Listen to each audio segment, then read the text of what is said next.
Welcome back to the Smite Pro League. You're getting 20 bonus seconds courtesy of Finch. I set that up for you. Taco here joining me. Thanks for having my back, by the way, when that assailant came after my character. I appreciate it. Yeah, I don't know what he was thinking. I mean, he was trying to have another repeat of that, pros versus skill shot matchup. No. We just had a hard body Tom there for a second. Never forget. I'm sure Make Sure Chat will not, but we've got a great set about to come up here. Obey going to be going up against Mouse.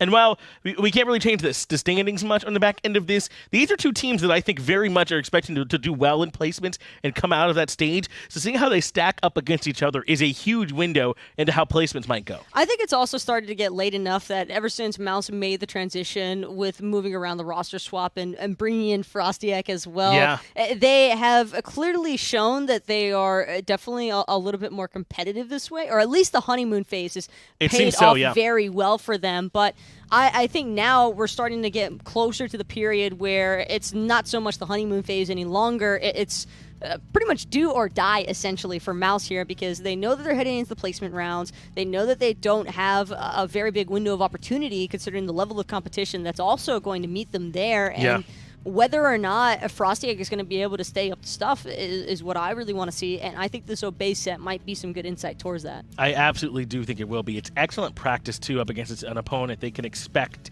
to be going up against, or at least will also be down there in the placement stages as well. So this really is a great opportunity to see exactly what these teams are capable of. And for my money, how legitimate, Mouse are. That set against Energy was very impressive. I know it was a 2-0, but one of the more impressive 2-0s you'll ever see, right? It was very, very close. They looked a little bit better in their previous set as well. I want to see just how good this Mouse team really is. I think that Energy set that Mouse had, the scoreline could not have been more deceiving for Mouse, because in all fairness, I mean, shout-outs to Energy for being a strong enough team to understand how to properly capitalize and punish off of Mouse's small misplays, by the way, because there weren't even really that many misplays as much as it was just Energy coming out. Apparently, you're supposed to ward your own jungle, by the way. Apparently, that's something you have to do when you're already nowadays. ahead with like 14,000 gold. Apparently, that's something that you got to do because Energy's floating around out there. But I agree. I don't think Mouse really did anything egregious in that set, and very likely a good chance to win this one even. Also, the switch-up for Dardez going over from support into the Hunter role, I think he's actually fit the mold quite well, and now that he's going to have a chance to box it out a little bit more with Ataraxia, who has been playing rather aggressive lately, I think that Dardez will get a real eye-opener if he isn't careful, because Ataraxia, by far one of the more cerebral Hunter players that we have in our pro league for both North America and Europe, and the second that you give him any small amount to work with, he will take it all, and probably your entire team too. Yeah, this Obey team really has had a bit of a resurgence here in the fall. Glad that we're having them back at that level that we know that they can compete at. Prime in particular has looked so much better for them. So has Twig. Again, Twig building Twig's way. And until it stops working, I'm not going to say boo about it. I mean, my man's looking really, really good on whenever he plays. So whatever it is he needs to do to put himself in that spot, he's got all clearance to do so. This roster right now definitely can compete with the best of them. And PrettyPriMe still not even fully out of his prime just yet. Not at all. I mean, it feels like this guy has no intentions of slowing down anytime soon. And as long as Obey keep playing the way that they have been, every single team in those placement rounds are going to have to be concerned. Oh, absolutely. And I'm thinking specifically of the likes of Trifecta, CLG, over in North America, teams that don't get to play up against them very often. Now all of a sudden you're dealing with this team that can kind of play their own way, build their own way, and suddenly now you got to try and deal with that one. It's not going to be an easy task for them. But Obey, the first thing on their plate is this set here. Let's go right into the picks and bans. Obey up against Mouse. Obey will be first selection as they try and move into places with some momentum. One small advantage that the Mouse can have coming into this set is that it's been a little bit of time since any of these pros have had a chance to go against FrostiaK again. And FrostiaK, while he was in the Pro League a couple of years ago, it's been some time since anyone has really had much... I haven't really had a whole lot of time to adjust, I want to say. Yeah. And FrostiaK can kind of bamboozle Obey, I think, if they're not being careful. I think Obey kind of have a tendency to struggle with teams that can go super unconventional. And Mouse, that is what they've essentially established their entire success on, it feels. And I like the idea of banning away this Mercury because Mouse, in particular FrostiaK, has looked great on it. He's looked a little bit better even than just a fill-in. He looks like someone that can very much be a win condition for them on this Mercury in particular. Take that off the board right away and don't allow him to look great on it. I also am a bit concerned, though, for Obey allowing the Freya to slide through here. That's for scary. Mouse, because whether it's for Dardez or in the mid lane for BigManTingz, it still brings enough of a punch that Obey are going to have to keep an eye out for it. I do like that they have the Athena, though, because taunts are going to be really important in terms of keeping the Freya disengaged or forcibly disengaging her. And with the knockups, I just want to see more frequent CC chains being added on, because you've got Erlang already with a turtle form knockup. You have the Athena taunts as well, even Defender of Olympus to provide some damage mitigation. So yeah, I think that if Obey continue drafting for space control, that'll force Mouse away from looking specifically towards single target picks. But Mouse just seem to be doubling down.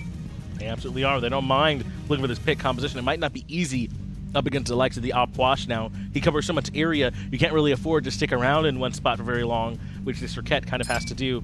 We'll see if it ends up hurting her as Baron banned away. I'm a little bit surprised. I thought they might have picked this Puch to try and deter the Baron pick from Mouse, but they're going to take it off the board either way. I think the concern for Obey was that if they left Baron open and then Mouse decided to take it, then Puch would encounter some difficulties with unleashing the Crypts, because you've got the life of the party that might interfere and kill Puch before any sort of real burst follow-up is able to take place, such as the corpse explosion from the application of the slows on that unleashing of the Crypts. And I don't think that Obey just feel very comfortable with allowing Mouse to get a free sustain healer, pseudo-healer type mage. Vulcan going to come in next for Mouse to give it to Tingz. Tingz been playing very well for this Mouse squad as well. I've been very impressed with his play, but I'm wondering where they're going to be going. They don't have much tanky presence yet. I feel as though Cherryo has shown some proclivity to the RDO. Maybe that could be something that could still come out, especially since they already have Serqet. It's still wide open in terms of frontline for their team. Well, I feel like this could also possibly be support Ninja. Oh, for Cherryo, sure, yeah. depending on their last pick. And I feel like, Osiris, so I think it has to be support Ninja at this point.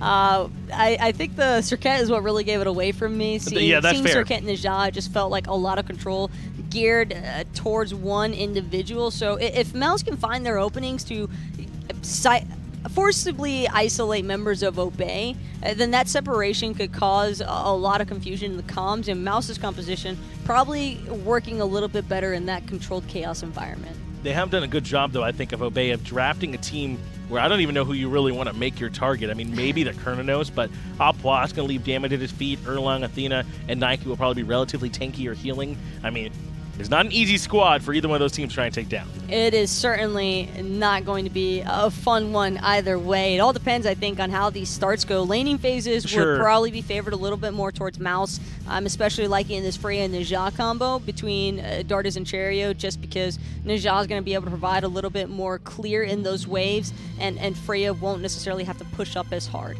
And this is so interesting. Normally when you go with the magical carries, which is very much going to be what this is, you have too much magic damage. Because they're doing, the Naja support, they're going to have a pretty even spread, I would say, either way.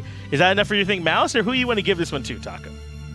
I'm going to give it to Prime because his Puch, I believe he hasn't lost a single game with Puch. He's very good with it, I agree. All those MMO mages have been working for Prime very well. We'll see how these end up working. Let's get it over to the casters for Obey up against Mouse.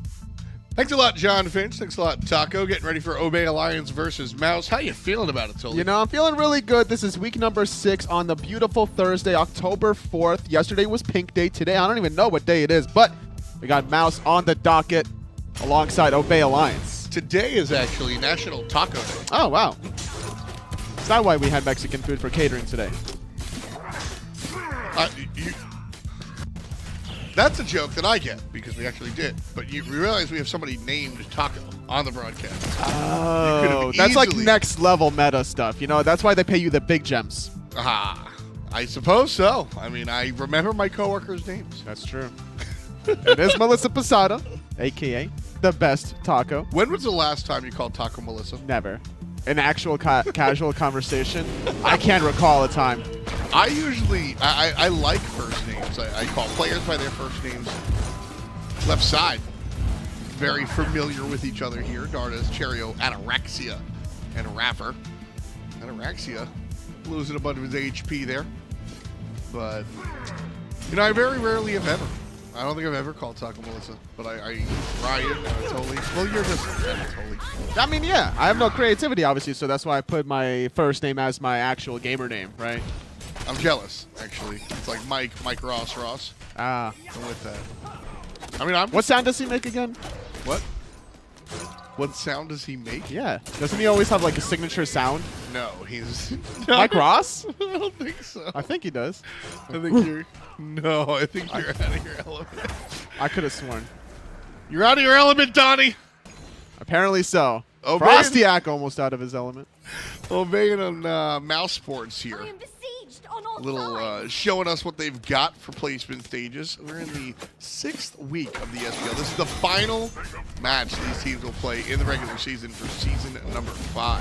Very true. And Obey Alliance confirmed for that 3rd seed, as Mouse is confirmed for the 5th. No team can move up or down in the standings. So it's all about kind of experimenting a little bit, seeing what's going to work in the online portion to see how you can really min-max once you do come to the LAN environment. Yeah, I mean, this is really valuable for a team like mousesports who they've gone over some drastic changes, right? They've had some really weird stuff going on. Their support is now their carry player.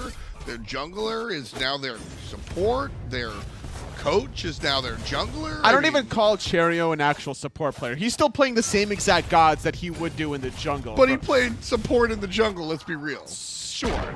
You know, he built it as such as well. I agree there. But he's still playing the Naja. He's still playing the Ardio. He played Guardian's Blessing Ardio in the jungle. Yeah, that's a big yikes for me, dog. Cherryo will never get a yikes from me. I like the dedication the guy shows to the game. Cherryo, I think, is one of the more talented players around the block as well. Certainly been here for a long time, Anatoly. Have you ever actually played directly against Cherryo? No. Never got the Not that I can recall, unless he was on a Smurf. Sure, but I meant more in competition. Never really got the opportunity to play against him, but every time he does get to come to LAN, which is few and far between, admittedly, he shows everyone what he's capable of. Very true, and that's why a lot of players not necessarily fear him, but give him a lot of respect for what he's able to bring to the table online with the higher ping, with the lower frames per second, and, you know, going to a LAN environment, having the most optimal settings that we provide for these players. He turns it to a whole other level. It's like you're training in the, what is that Dragon Ball Z? Like the time chamber? Yes. Basically, the gravity goes times 100. It's more hyperbolic time chamber. That's what it was. Yeah. So that's what Cherryo is doing. By playing at a more difficult setting with weighted clothes as well, he takes off the weighted clothing. He comes out of the hyperbolic time chamber, and then all of a sudden, he's like Super Saiyan 8. So he gets naked and becomes hyperbolic because of the time chamber? I don't really... It increases the gravity, making it more difficult for you to move. That's the way it works. Don't question these things. This is why I don't watch anime. Nike just recently in the spotlight. I saw a couple of people on Reddit kind of questioning what's wrong with Nike. Why don't we see Nike? Well, why don't they see Nike? I think is the real caveat there or semantic there. But Nike, I think, is a strong character in her own right. Very, very, very exciting when it comes down to the passives that she provides to the team. And I think she's got a really reliable initiation as well. It's a very huge AoE sized slow, honestly, and slows are taken for granted. It's not the best form of CC, but in a world where there's going to be a lot of beats burners anyway, that secondary engagement where you might not have sprint, you might not have beats, that slow, for how long it lasts, for how many players it actually affects, can come in a huge distance as long as you conserve it in the right timely manner. Not seeing her go into the Berserker's shield. Now, those that play Nike a lot understand that her attack chain is very different, and that's really an important part of what she does. So her first 2 hits of the attack chain are going to be AoE. So what you want to do is, what you see Nikes do a lot is hit, activate plan of action, hit, and then rend the wave, especially Reset. early on. Yep. Resetting that attack chain. With that in mind, you're using so many basics. Is Berserker's Shield an attractive option? It is, but then if you look at her abilities and how much scaling they have for, let's say, her rend, it hits 3 times at 40% scaling. So going extra physical power as opposed to attack speed is not a bad idea for her. Well, Twig could be stuck in a problem. Gonna have to use his ultimate to get out. Not healing, but a beautiful catch by Cherryo. Will bring CaptainTwig to the sky. The healing does count. And now Cherryo in a bad spot. He'll sash, but... Wow, the healing as well. Cherryo able to top himself off. Good rotation from Xaliea, nearing the demise out of Cherryo, but PrettyPriMe didn't really have the damage there considering he emptied the crypt during the Windfire wheel, so Cherryo was able to avoid that damage. And a very important patience from CaptainTwig, using his own ultimate after FrostiaK used it, so he would guarantee the heal. Cherryo likely to fall here. Last time he wiggled away. Can he do it again? He's got a little bit of help from his turret friend. CaptainTwig on the chase. No matter for Cherryo, but the turtle will be good enough. Cherryo falls down. I never heard that voice line. Cherryo falls down with the first blood. Obey Alliance's CaptainTwig. After 7 minutes of action, game is very evenly matched, and even with that first blood, I don't know what CaptainTwig can realistically gain from it, because FrostiaK, ooh, so close, had really punishing CaptainTwig for sticking around for so long with low health. Will strip away those back camps. Ooh, PrettyPriMe forced into the beats. Yeah, really smart beads there coming out from the banished Puch. I think you realize just how scary it can be for this immobile mid lane mage there. Rend is going to be where Xaliea is getting a lot of his wave clear from, but plan of action. He's got 2 points in it. That's really going to give him the HP 5. You can see that 15 HP 5 just chilling. And it has nothing to do with pushing the button. That allows him to really just kind of keep up that sustain in the short lane. Yeah, the HP 5 very important, especially when Nika is playing this aggressive on the Osiris, and without bees, PrettyPriMe has no more life. Yeah, you want to talk about aggressive. An Puch with no beads is really not much at all. mousesports put themselves on the board, and despite the first blood going in the other direction, mousesports actually find themselves almost a full 1,000 gold up. It's very important to find the kills on PrettyPriMe. Obey really heavily lean on their mid laner. Nika using the ultimate defensively as Cherryo is going to absorb the taunt. CaptainTwig not wanting to follow up quite yet. Good double taunt setting up for the jump. I love the Nike jump. 2 players just knocked him in the sky. Here comes the follow-up damage. Cherryo with the ring bounce. Now he's trying to run away. iRaffer in trouble. Ooh, nice shell from Cherryo. The chase still on, however, needs one more basic attack. Can he get in range? The sash right on top of Xalia's. CaptainTwig finds another kill. Again, smooth moves from Cherryo, almost getting out of there. Gotta remind you folks that he is a support. That's right. So him falling, not a good thing, but not a bad thing necessarily, is able to keep up, got his boots, kind of similar itemization to what iRaffer is offering across the way. The problem is all these kills are going to CaptainTwig that's getting really far ahead, and with this build of Talaria boots, he's getting 25% movement speed from this item, so he's always in position to either look for the offensive play or the defensive reaction play, so it's difficult to really shut him down if you don't have any walls to obstruct his movements. Well, here's another ultimate, this time on top of iRaffer. Damage from the Vulcan! And it's BigManTingz on top. Kill number 2 for Mouse. Normally you don't want to use too many ultimates to kill a support, but not even 10 minutes into the game, that's the optimal play out of Mouse. There's no Gold Fury threat that Obey is about to throw out, so yes, use the last breath, use that Vulcan ultimate to confirm the kills, and try to allow Cherryo to separate himself against iRaffer. Yeah, just dump it right into iRaffer, and it's a nice move coming out from mousesports. Again, maintaining their less than 1,000 gold lead. A little bit less to be excited about now. It's about 600. Right side, Nika already doing some damage versus Xaliea. But at this point, Xaliea this is one of my favorite kind of moments for Nike. So her Rend basically clears the wave. But Mystical Mail online. Mystical Mail is an item that a lot of people, it's very expensive, etc. But Nike is a character that I feel, and I say this liking Nike, doesn't do much. She occupies space, and the leap is really important. But she needs to be able to just zone by being around, and that's where Nike gets a lot of her sort of value out of. And I think Mystical Mail transforms her into a character and kind of feels similar to the amount of push that a character like a Cullen can really bring. Another interesting little bullet point to add on top of that is that when Nika's building it's a physical defense between Berserker Shield and probably his own Mystical Mail, that magical damage ticking is not going to be negated except through the natural protections you gain per level.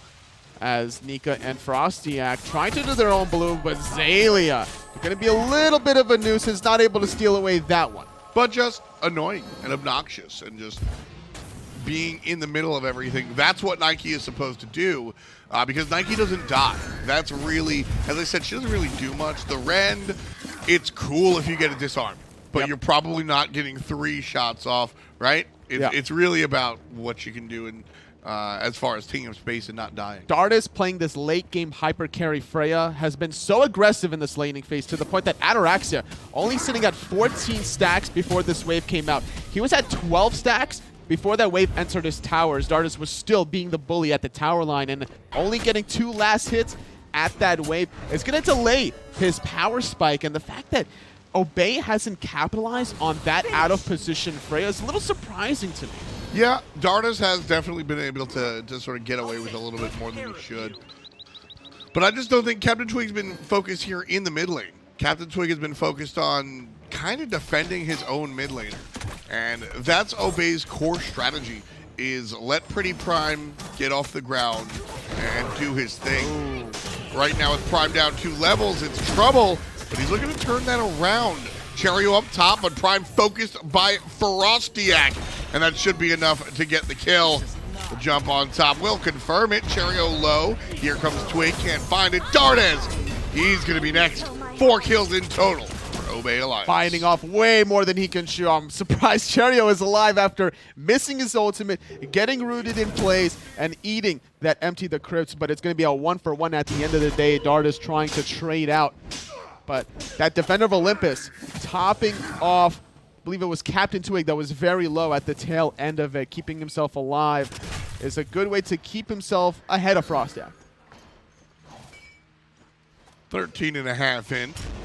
Bad luck on the time, good luck on the kills. 7 in total. Obey's got 4 of them. Tied up here in early moments of game number 1. And something that we have to remember is that Xaliea playing the Nike, it favors Obey to take these early trades because you want to be able to get that 10 kill team count to get an additional halo, get extra movement speed, get extra damage going.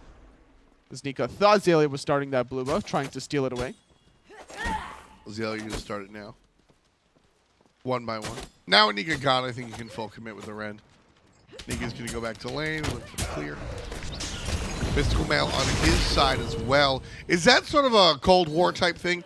If the enemy builds Mystical, do you have to build Mystical? It used to be that way way back in season -1, but at this point, I think the Soul Lane is so flexible in your item selection to the point that you don't have to go Mystical Mail unless you really want to disrupt people from blinking in that backline. Right. I think the goal for Nika is not to necessarily match what Xaliea is doing, but don't allow CaptainTwig to blink. CaptainTwig has that blink, level 11 for iRaffer. Could be building into the blink. We'll see where he elects to go there. But for now, no relic just yet. It also makes more sense for Nika to go Mystical Mail considering how much slow he can keep refreshing. With a 5-second cooldown on his first ability, with about a 10-second cooldown on his second, you're able to really keep people in place. And then you got a tether stun as well to keep people just closer to you. Whereas Xaliea has like a knock-up and a relatively impactful slow, but he can't refresh that slow. It's an ultimate kind of slow. True. FrostiaK gonna blink past the taunting iRaffer. Ultimate coming out from the mid lane. Vulcan not gonna be enough. PrettyPriMe ageist and runs away. Cherryo here on the backside trying to set up CaptainTwig. Oh. It won't happen, but the rotation from the short lane. Nika the tall man takes care of PrettyPriMe, and now mousesports on the retreat. But Xaliea in the background trying to rend out BigManTingz. He gets disrupted. Beautiful. Nika gonna fall in the mid lane as well. Cherryo gonna heal himself back up. Both soul laners making an impact. The knockup from Nike is so impressive. It's a huge knockup. It's a really tall knockup, which means that, of course, that's going to take longer for you to get to the ground. Really, really, really fun stuff there from Obey Alliance. Nika makes the immediate impact, but Obey sees the larger impact as they're able to get some kills and pick up the objective. A little bit of overextension from Xaliea between a rock and a hard place, but iRaffer saving his soul leader's life with a beautiful taunt. Dashes around a corner, nothing for mousesports to gain. That was so pretty. That was the support play that you root for every time. I'm going to get the 3 guys chasing you to look at me, dash away in the same breath. Everybody a winner. Really nice stuff there coming out from iRaffer. They're not done yet, though. mousesports content about trying to go for that Pyromancer. We'll finally secure it about 30 seconds after Gold Fury was secured out of Obey Alliance. That 1-for-1 trade normally would favor mousesports when you take away an enemy mid laner. They don't have that much burst damage, but the positioning, they were just a little bit too low from the remainder of their teammates, so they had to give up the Gold Fury and knew that they could at least secure 500 gold in the Pyromancer. Fire Giant theoretically is next. But I think with the success that both of these teams have had, it's a little bit tough to really guarantee the Fire Giant. Look for it specifically. Tied up here as well. Still, Gold Fury off the map, taken earlier by Obey Alliance. That's what allowed them to retie the game. They were actually trailing mousesports. That's true. Kind of a rare occurrence. mousesports was able to get things going. And then Obey Alliance kind of take it away from them. And now mousesports tie it back up. You can really tell the different styles of supports based off of builds in general. Like, playstyle excluded, right? Just look at the Gauntlet of Thebes from iRaffer, trying to stack that up now. Going for the horrific emblem as opposed to the sprint. It's so important to make sure that a team gets this item upgraded. Some teams go whole games or whole sets even without that relic of choice, and when there's so much burst damage in the game of Smite, you're looking at level 20 mages, you're looking at Freyas, Vulcans, whatnot out of mousesports. If you don't have horrific emblem, that magical damage is gonna run you over. Yeah, it can be pretty tough, and you know, we've got magical damage on both. We see both solo laners have built into magical damage, if not are doing so right now. You got to be aware. You definitely have to be aware of the different damage sources in each game. Not really too much to speak about it until that Gold Fury comes up at 2.5 minutes objectively, but Xaliea definitely ahead of Nika, at least in the item department, being able to finish height of Nemean line, and a lot of that has to come down to rushing this Guardian's Blessing. Once you fully evolve this item, you're getting 48 gold per minute extra than your opposition. So as long as you're fully clearing the wave, after 10 minutes or so, you're getting that, after 18 minutes, you're getting about almost 1,000 gold, maybe roughly 900 gold total. Pretty much, yeah. So this is why he's been able to try to finish off the height of the Nemean line, get a lot of physical defense, and really keep FrostiaK in check and Cherryo. Look at mousesports just going for it. There's no call. There's no real aggression. And finally, they're going to be punished. Caught it in by the jungler, but a beautiful whoop by Dardez. That's the old support instincts kicking in, protecting the squad. mousesports look to just surprise siege the middle lane. Obey with a great response. They will keep their structure on its legs for the moment. Yeah, but CaptainTwig having to use that blink to poke out BigManTingz, as he's going to have to back now, but the rest of Obey Alliance are going to counteract this now. Not backing is BigManTingz, and Obey Alliance are under the assumption that he's not present. FrostiaK blinks over the wall, though, looking for PrettyPriMe. There's the big ultimate coming out from BMT. Not going to be good enough, but it pushes the blue team off of the tier 1 tower, excuse me. Cherryo and Dardez are both low and have to go back to base. Oh, the Javelin Toss not being thrown out there. Counting his lucky stars. I think Cherryo might have died there. I'm not sure if the cooldown was up or not, but at the end of the day, Obey finishing off what mousesports started with a tier 1 mid tower. Nice and easy there for Obey Alliance. Kind of just with the bite back. So if you're going to just push us like that, we are going to just push you like that. And Obey Alliance pick up about 1,000 gold lead for their troubles. 500 of it coming from that tower itself. And then tier 1 in the soul lane, standing on its last legs. Not even going to commit under the tower radius with just iRaffer and Xaliea around the corner. Minions almost able to do the trick as Nika successfully defends it for the moment, but Cherryo might have overcommitted in mid. Yeah, Cherryo, trouble. He is the tank, but he is the dead one. Obey Alliance pick up their 6th kill. That timing is so awkward because Gold Fury has just respawned, and without your support assassin on the Naja for another 25 seconds, this is Obey with a power play 5-on-4. Yeah, they're going to look for it here, Tully, and mousesports are aware Xaliea and iRaffer going to zone up top, but look at the bottom. FrostiaK and Nika do have an entryway. FrostiaK, jungler, 26 seconds on the blink. Can't get in there. Gold Fury goes to Obey. mousesports looking for the team fight after the fact. Or should I say Xaliea forcing mouse fights into the team fight after the fact. BigManTingz in trouble. Will be able to dash away. And zone duty turned to, well, just kill duty. That's right. Obey Alliance's solo laner Xaliea with another thumbs up exchange. BigManTingz so confident that he wasn't going to die, holding on to both of his relics. Is CaptainTwig going to get focused out for a little bit? The basic attack not on the mark. Not sure if that would have killed CaptainTwig at the end of the day, but did force out the Athena ultimate. And with Obey Alliance's second gold here, they're able to slowly build a lead. It's not anything to write home about, but this is the way you can start it off at least. Exactly. You need to start somewhere. Every good idea starts at square one, and Obey Alliance are on square two right now with a 2,000 gold lead. Looking to pile it back up. This is only going to get scarier for mousesports, as we got to always remember in the back of our mind, those halos are going to increase. Once there's 2 members out of Obey, that's a level 20. Once that 6 becomes a 10 from Obey Alliance in the kill feed, they're going to have increased attack speed, or sorry, increased movement speed, increased damage. Cherryo is actually taking a decent amount of damage. Yeah, I mean, the damage that Xaliea is able to put out is relatively high. He's number 1 of the player damage after all. Big ultimate from BigManTingz.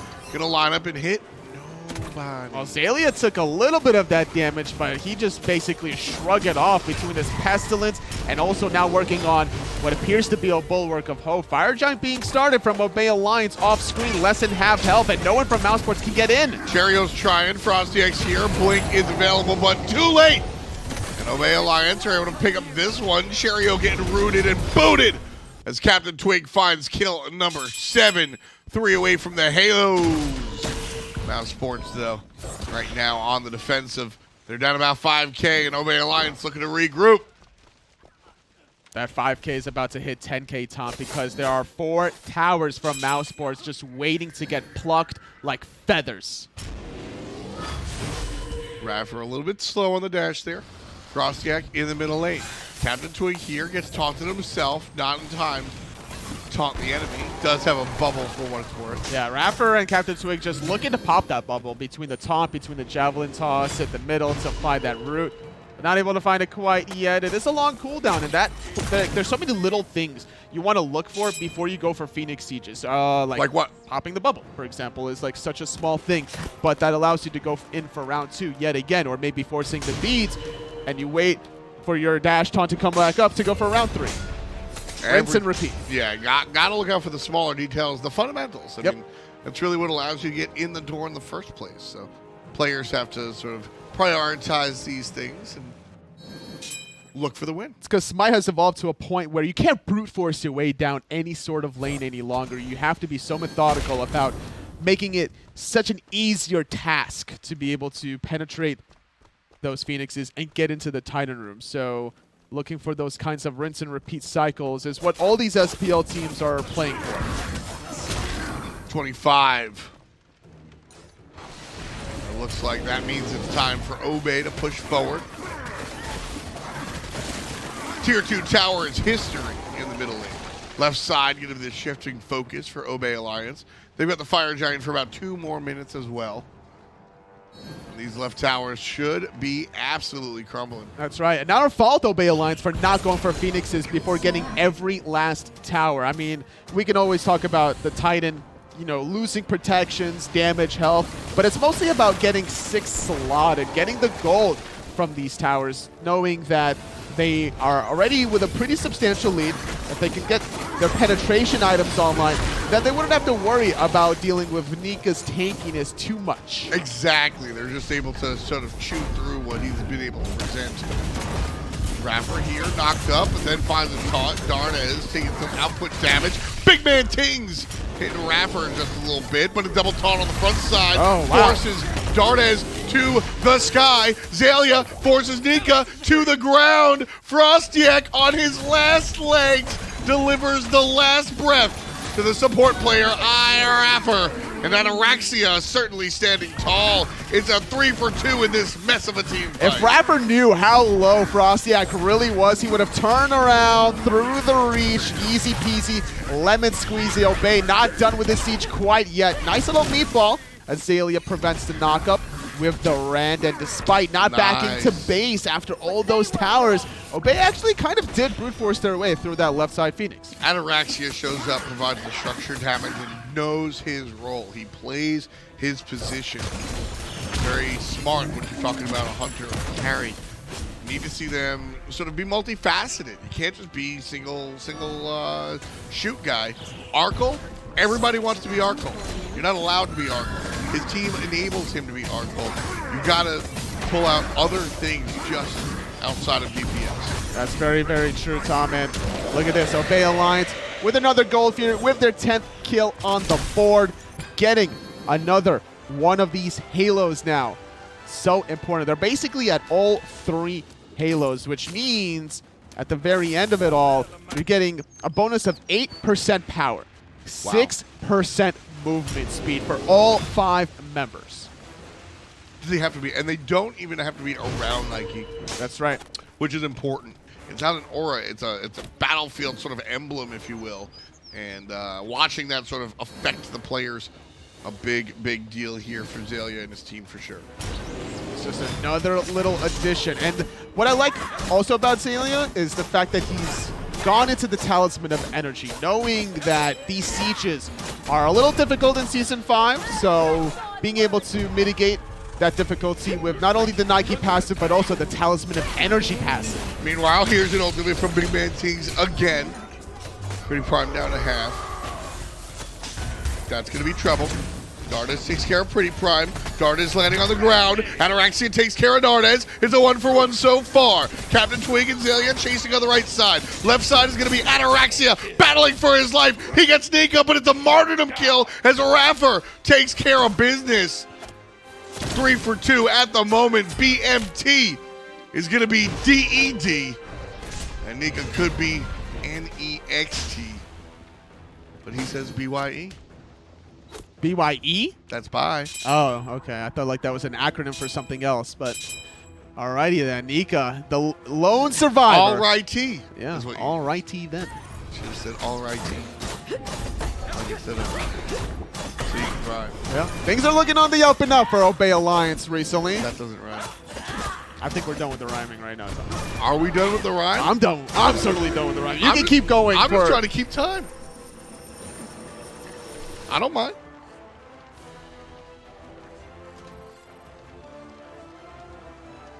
You all right, Tully? I'm totally swell. Fine.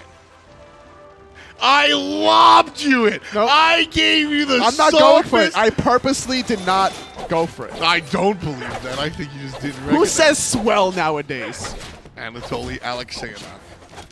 Fair enough. You actually do say swell. I actually can't recall the last time I said it. I think you said it today. No way. That's when I was like, hey. By the way, you did it. You said no way. This is madness. You fed right into it, homie. Apparently, beating the Fire Giant right to Obey Alliance, their second one of the game. We're going to really close this one out. It's such a dominant performance from Obey Alliance. The transition that they've gone through between the spring, summer, and now at the fall split, they didn't make the top 2 to guarantee themselves a birthright to HRX. But I think their performance, they got to be a scary competitive team at the placements. No one, especially the likes of Rival, Space Station Gaming, can take this team for granted. I think Obey is high on the list of gotta watch out for him. Cherryo, gotta watch out for him. He's already down 25%. BigManTingz with a little man ult there. Nika's in trouble. And then Ataraxia doubles down. Nika in the ground. mousesports going pound for pound as Obey Alliance. They're not doing so well. Not so well at all. As Obey is feeling very swell. Look at that. Got him. CaptainTwig feeling very frisky onto FrostiaK, pinning him in place, forcing the beads. No bubble, unfortunately, for another 40 seconds as Cherryo forced to ulti defensively. Leading the pack is iRaffer, taking up the Phoenix. Left side Phoenix does respawn. Finally giving up the chase on the left side. CaptainTwig has to go so far back in now, though. Cherryo still tanking up over there. 3 players in the mid lane. Trouble is CaptainTwig a little bit lagging behind. The 4-man fight here. Run to the middle, Phoenix is dead. That's the location. Dardez heading back to the well. CaptainTwig here by himself. Just playing safe and sound. His team will make the rotation, but CaptainTwig by himself. Prime, Xaliea, and iRaffer in the wings trying to make it, and they will show up in time. Not having the ultimate quite yet for PrettyPriMe, making it more difficult. They might be waiting on it as it does now come back up. CaptainTwig wrapping around the mid lane like most assassins do.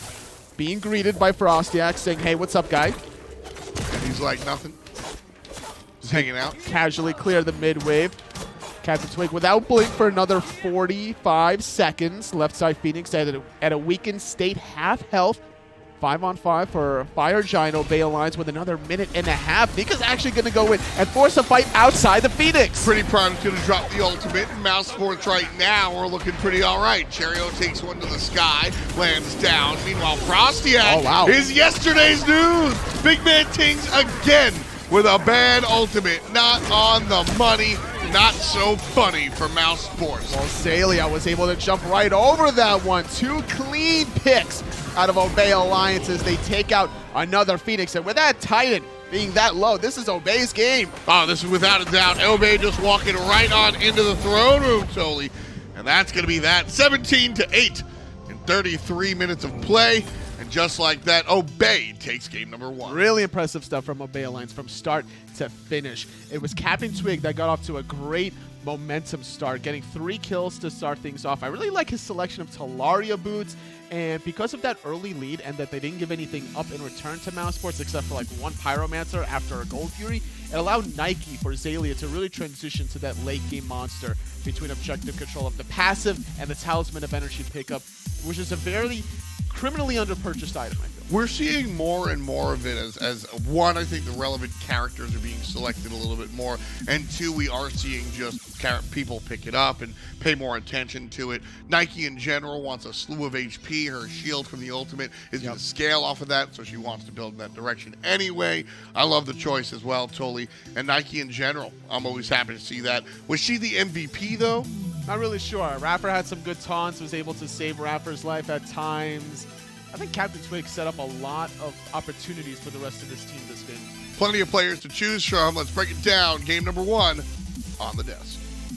Thanks, Tom. Thanks, Toli. Finch and Taco here after a Game 1 victory for Obey. Looking pretty good, if I say so myself. It wasn't easy, though, I would say. Not like Obey was in control that whole game, but definitely a strong performance up against Mouse. There were a couple of back-and-forth moments, but most of them coming off the back of the defenses underneath Mouse's own structures. I think that FrostiaK did a great job making his way into the back line that would force Obey to essentially have to try and turn on him in order to save the life of their carries, but in the end, Mouse unable to continue holding on underneath those Phoenix sieges. I think after Obey managed to break the base that first time on the left-hand Phoenix, that was pretty much all it took from that point forward. It just felt like Obey was really in heavy control of this match, and I also think that Obey getting off to such a strong start with numerous picks onto Cherryo kind of put Mouse into a tight spot.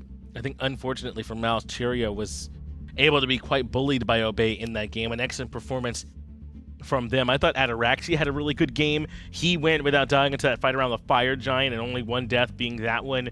Great game from iRaffer as well, but it's Xaliea on the Nike that's selected as the MVP by those out there in Mixer Chat. Correct on this one, I think, one more time. His presence was undeniable. As usual, there's just no killing him when he's on this Nike. This is a pick that Xaliea loves to go to, and again, just kind of showing why he's so strong on it. Especially against these squishier compositions, the Nike pick could not have been better. You've got the slows that immobile characters such as Freya really struggle to try and run away from as is, and not to mention the fact that Xaliea gets a massive health shield. So as far as tanking objectives is concerned, and those Phoenixes, Xaliea had little to no problem for the most part. I think that BigManTingz did his best to try and prevent Obey's frontline from being able to siege as freely as they did, but there was only so much that a lone Vulcan can do. Yeah, really not ways to slow down this Obey roster. And I think this is what makes this Obey team relatively scary, is because Prime didn't have that great a game on this Opwash. I think he still did a lot of what he needed to do, but they have so many people they can turn to. Yes, it's been the team of Prime, I feel like, in the fall split, but we're seeing a game where Xaliea is the one that's really getting it done. I think Ataraxia as well had an excellent game. Their side lanes can certainly step up when they need to. Obey just feels like they have really started to come into their own as a team, and their synergy is what's really began to develop, or I should say finish developing, because we still will get a little bit of an insight or a better idea as to how far along they've really come since the spring split. But if you ask me, Finch, we're getting just about everything we asked for from Obey lately.